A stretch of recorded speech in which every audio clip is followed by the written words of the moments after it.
इस कहानी का नाम है रक्तांग कब्रिस्तान का रहस्य। यहां पुराने जमाने से मौत और रहस्य का बोलबाला था। गांव के बुजुर्ग कहते थे कि यह कब्रिस्तान केवल मृतकों का घर नहीं है, यह आत्माओं का साम्राज्य है। रात में यहां जाने वालों की चीखें गूंजती थीं और कई लोग कहते थे कि यहां रात में खुद ब खुद कब्रों से आवाजें आती हैं। किसी भी साहसी को भी इस कब्रिस्तान में प्रवेश करने से पहले यह चेतावनी मिलती थी, इस कब्रिस्तान में एक बार कदम रखा तो लौटना आसान नहीं।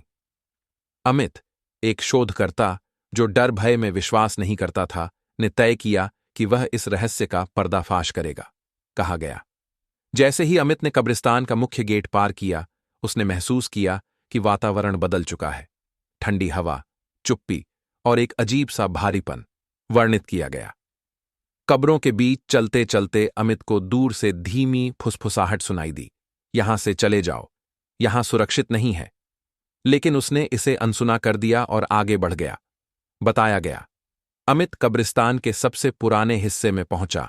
वहां एक विशाल कब्र थी जिस पर किसी का नाम नहीं लिखा था। जैसे ही उसने उस कब्र के पास कदम रखा, उसकी टॉर्च की रोशनी फीकी पड़ गई और चारों तरफ अंधेरा घिर गया। अचानक हवा में एक सर्द झोंका आया और कब्र के पास से एक सफेद परछाई प्रकट हुई। तुम यहां क्यों आए हो?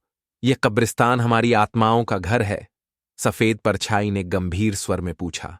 अमित ने संदेह भरे स्वर में पूछा, क्या आप सच में आत्मा हैं? सफेद परछाई ने चेतावनी देते हुए कहा, हां, और इस कब्रिस्तान में हम सुरक्षित नहीं हैं। एक अंधेरी ताकत हमें यहां बंद करना चाहती है। अमित ने उस परछाई का पीछा किया और कब्रिस्तान के सबसे पुराने भाग में पहुंचा। वहां एक पुराना चट्टानी मंदिर था जिसमें अजीब चिन्ह और पत्थर पर खुदे हुए मंत्र थे। परछाई ने बताया कि यह कब्रिस्तान किसी प्राचीन युद्ध का मैदान था। यहां मरे हुए सैनिकों की आत्माएं एक शक्तिशाली शक्ति के द्वारा कैद कर दी गई हैं। वह शक्ति हर रात अपना क्षेत्र बढ़ाती है और धीरे धीरे पूरे गांव पर कब्जा कर सकती है। अमित ने महसूस किया कि यह सिर्फ कब्रिस्तान नहीं है, यह एक युद्ध भूमि है जहां मृत और जीवित के बीच जंग जारी है। अमित ने मंदिर में प्रवेश किया और वहां से कुछ पुराने दस्तावेज और एक प्राचीन यंत्र पाया। दस्तावेजों में लिखा था कि आत्माओं को मुक्त करने के लिए एक मंत्र पढ़ना होगा, लेकिन यह मंत्र केवल रात के मध्य में ही प्रभावी होता है। जैसे ही मध्य रात्रि आई, कब्रिस्तान में चीखने चिल्लाने की आवाजें गूंजने लगीं।